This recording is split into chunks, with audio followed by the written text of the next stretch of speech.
Hello, everyone. I'm Dr. Jungle, a medical professional with over 10 years of experience, and I'll see you in our next video. Today, I want to talk about something you do regularly, but might be doing wrong: washing your hair.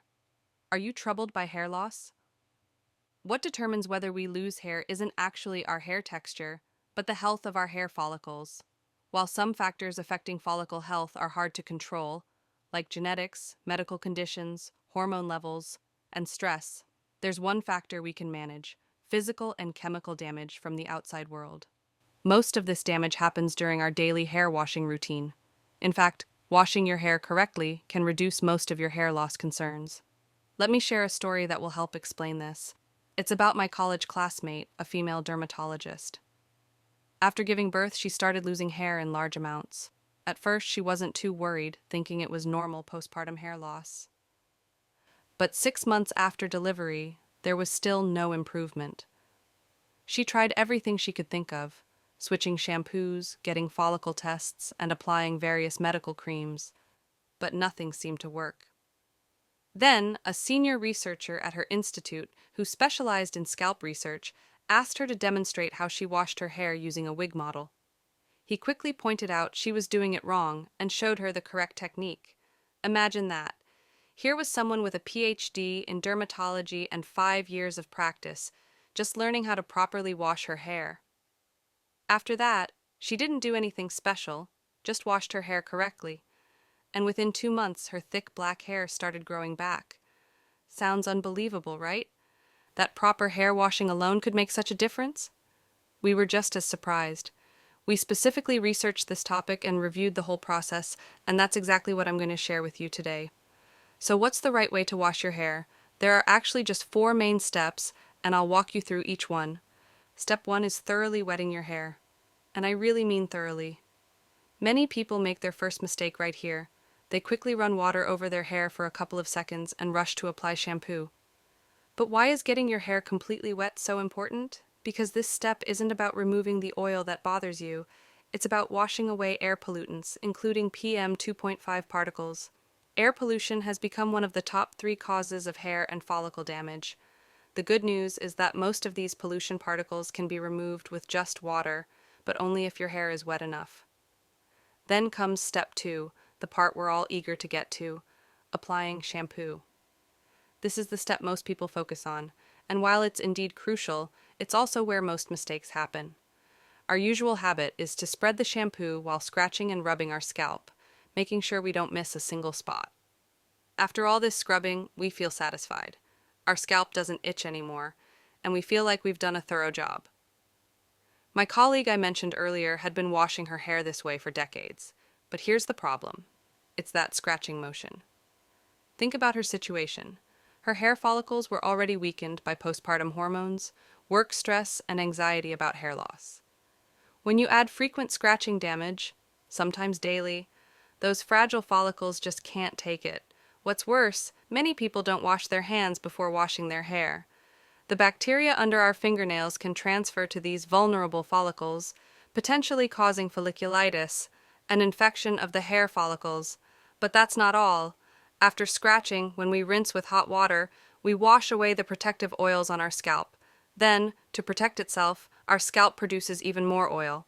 When we notice our hair getting oily, we wash it more often and scrub harder, causing even more follicle damage. And there you have it, a vicious cycle of hair loss. So, what's the correct way to do it?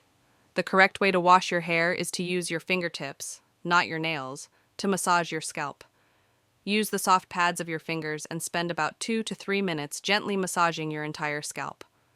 Also, avoid using water that's too hot.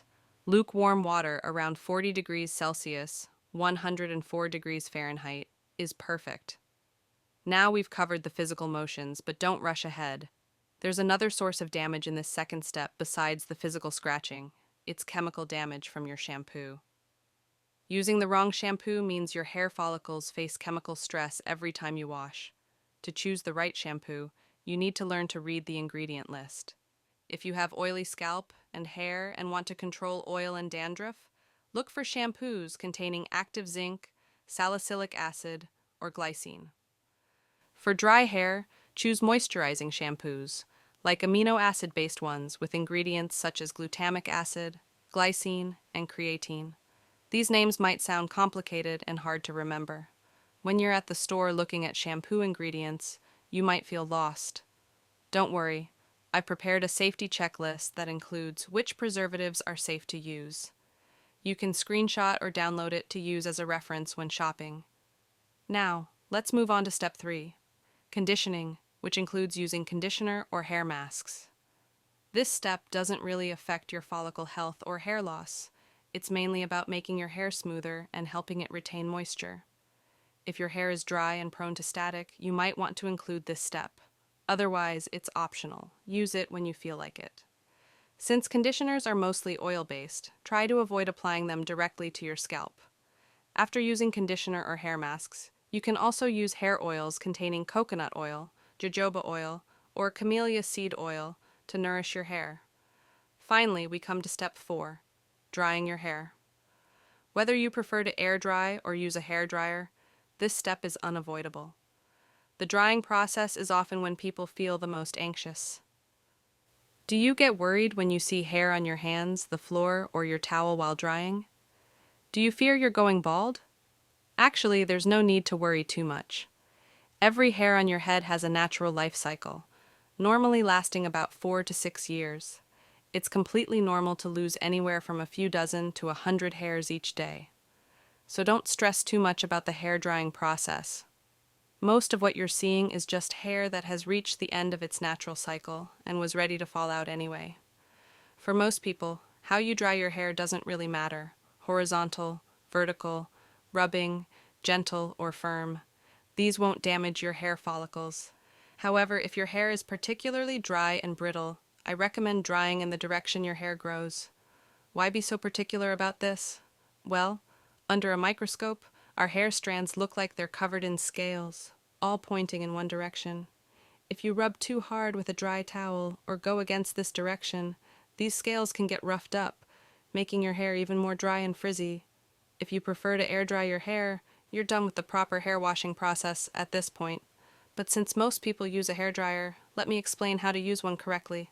While towel drying doesn't affect your hair follicles, what about using a hairdryer? Many people immediately switch to the highest, hottest setting because it dries hair faster. But be careful. High heat from hair dryers is another hidden source of damage to both your hair and follicles. It's best to use the cool setting or the lowest heat setting. When drying, keep the dryer at a distance from your scalp. If you're unsure about the right distance, test the air on your hand first. It should feel warm, not hot. So there you have it. The 4 steps to properly washing your hair. Did you notice something? Although we covered 4 steps, there's really just one main principle. Avoid damaging your scalp and hair during the washing process. Now, let's discuss an interesting question that many people wonder about. How often should you wash your hair? Scientists have actually studied this for quite a while. Many people worry that washing hair too frequently leads to more hair loss. But I need to tell you something surprising. Current evidence shows that washing your hair more often not only doesn't increase hair loss, it actually reduces it. Scientific studies have found that people who wash their hair less than once a week experience about twice the rate of hair loss compared to those who wash daily. What's more, increasing your washing frequency can significantly reduce dandruff, scalp itching, and even hair dryness. Tea can also slightly improve hair brittleness and smoothness. Even oxidative stress on your scalp and follicles decreases with more frequent washing. So, to put it simply, if you're experiencing hair loss, I recommend washing your hair every 1 to 2 days. Well, that brings us to the end of today's topic. If you follow these correct hair washing methods each time, you'll naturally minimize both physical and chemical damage to your hair. It doesn't take extra time, effort, or money. The solution to your hair loss concerns is literally in your own hands. Here's your small action item for today. Check your current shampoo and see if it's actually suitable for your hair type. If it isn't, go get one that's right for you.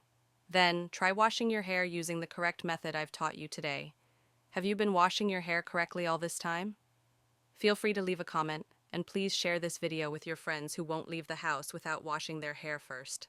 I'm Dr. Jungle, a medical professional with over 10 years of experience, and I'll see you in our next video.